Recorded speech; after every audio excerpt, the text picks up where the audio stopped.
Bonjour et bienvenue sur Décideur TV. Aujourd'hui, nous sommes en compagnie d'Emmanuel Millard, qui est le nouveau président de la DFCG, l'Association nationale des directeurs financiers de contrôle de gestion, pour évoquer les tendances et perspectives des directions financières dans ce contexte de crise que l'on connaît. Emmanuel Millard, bonjour. Bonjour.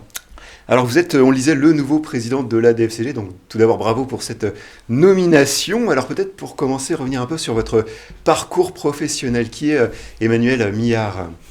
Alors Emmanuel Millard, c'est quelqu'un qui a commencé comme souvent à l'époque dans l'audit, chez Arthur Andersen, où j'ai fait mes classes d'expert comptable et ensuite de commissaire aux comptes. Et j'ai passé quelques années dans le secteur bancaire, dans des fonctions de direction, d'encadrement, banque française, banque européenne et américaine, et même une banque marocaine.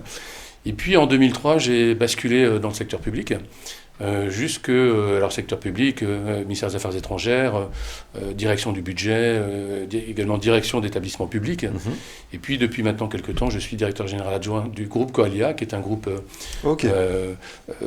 important en matière de traitement des demandeurs d'asile, d'urgence sociale, également médico-sociale, et je pilote l'ensemble des fonctions support. Alors revenons sur le sujet des tendances et perspectives des fonctions finances dans les entreprises. La question tout d'abord de la gestion de la trésorerie doit être particulièrement sensible actuellement, on imagine. Vous avez complètement raison, c'est vraiment le sujet essentiel. C'est le sujet le plus important, quelle que soit la taille de l'entreprise. On a fait une étude récemment avec PricewaterhouseCoopers sur les priorités du DAF en 2021. Effectivement, ça ressort comme étant l'élément principal. Alors ça concerne bien évidemment l'ajustement du prévisionnel de trésorerie, ça concerne aussi les questions de gestion de compte client, compte fournisseur, ça concerne aussi la recherche de solutions de financement, et c'est vrai que le gouvernement a été plutôt présent pendant cette crise, dont on n'est pas encore sorti. Globalement, les entreprises restent fragiles, et donc tout ce qui a été mis en place en matière de financement a été effectivement plutôt une bonne solution. Alors autre sujet, la transition numérique, c'est aussi une question centrale pour les directions financières. Où en est-on aujourd'hui et quel est l'impact de la crise ? Alors, les directions financières n'ont pas attendu, malheureusement, la crise du Covid, pour se mettre en place toute cette transition numérique. Elles le font depuis maintenant quelques années. Je dirais que cette crise de la Covid a été un accélérateur, finalement, de cette transformation, à la fois en matière d'automatisation d'un certain nombre de processus, d'outils, et donc les entreprises qui étaient bien préparées, finalement, ont pu aussi bénéficier de cette période. Aujourd'hui, on est plutôt dans une logique d'intelligence artificielle, l'automatisation d'un certain nombre de processus, ce qu'on appelle le machine learning, qui concerne peut-être plus pour l'instant de grandes entreprises, et on l'observe, qui a tendance maintenant à se déployer vers des entreprises de taille moyenne. Et donc cette évolution est assez logique. C'est vraiment une transition vers la numérisation d'un certain nombre d'outils, vers vraiment cette démarche d'intelligence artificielle. Alors autre tendance qui dit crise du coronavirus, dit bien entendu confinement et donc télétravail. Comment ce sujet est-il géré dans les directions financières ? Alors ce qu'on observe, c'est que, encore une fois, quelle que soit la taille de l'entreprise, les directions financières ont été d'une façon générale très agiles.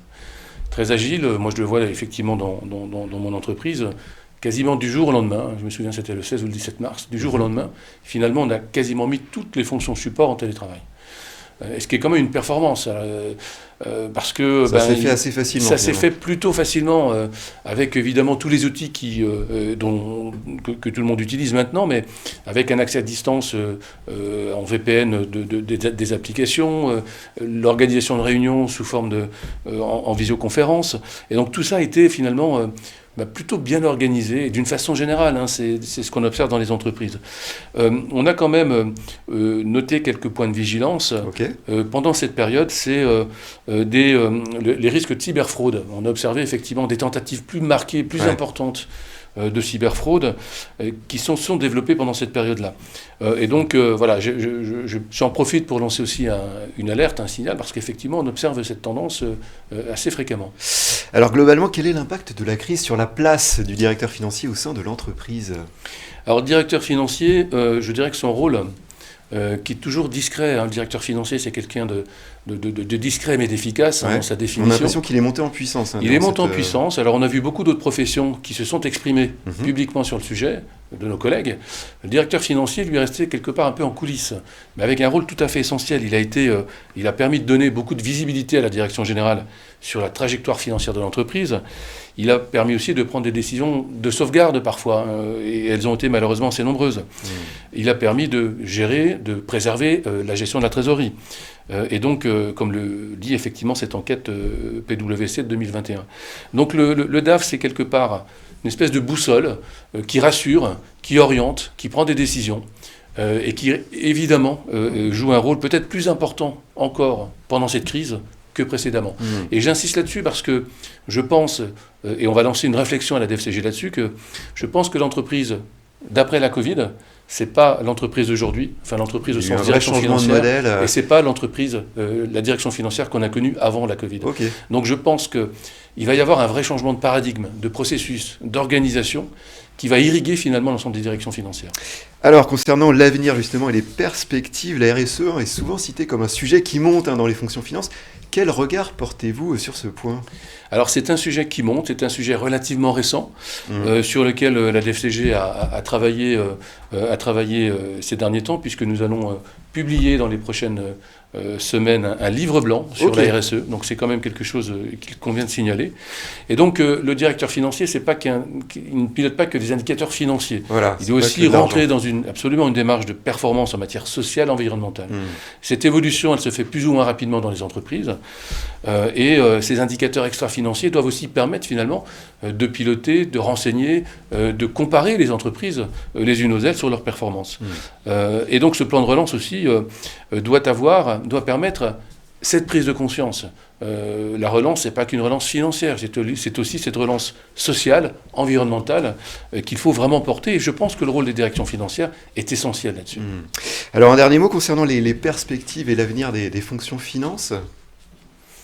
Écoutez, moi je pense que, comme je vous le disais, je pense qu'elles vont sortir renforcées. Elles vont sortir très certainement, à moyen terme, peut-être réorganisées, repensées. On a vu qu'il y a eu pas mal de bouleversements dans la façon de travailler, ne serait-ce que télétravailler, ça bouleverse aussi pas mal de choses, des habitudes. Je pense aussi que les priorités ont changé.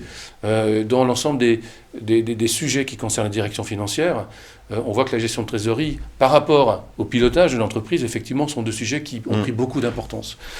Donc ça va être effectivement aussi de sécuriser les processus dans les entreprises. On s'est rendu compte que finalement, cette crise a révélé aussi un certain nombre de faiblesses. Voilà, avec ce sujet de la cybersécurité. Exactement, pas que, mais en tout cas, absolument. Donc sécuriser les processus, c'est aussi se mettre pour de bon dans le pilotage de cette performance sociale et environnementale. Je pense que ça, c'est un vrai sujet, et la DFCG là-dessus est en pointe dans cette réflexion. Et puis enfin, dernier point très important, c'est nos ressources humaines. Les ressources humaines, c'est une population, encore une fois, je le disais tout à l'heure, de travailleurs de l'ombre, entre guillemets, parce que les financiers, les dirigeants financiers sont des gens qui ne s'exposent pas naturellement. Mais je pense aussi qu'il va falloir engager une réflexion sur le travail autrement, le travailler différemment, sur nos métiers et par rapport à nos métiers. Eh bien, merci pour cette intervention, Emmanuel Millard. Merci à toutes et à tous de nous avoir suivis et à très bientôt sur Décideur TV.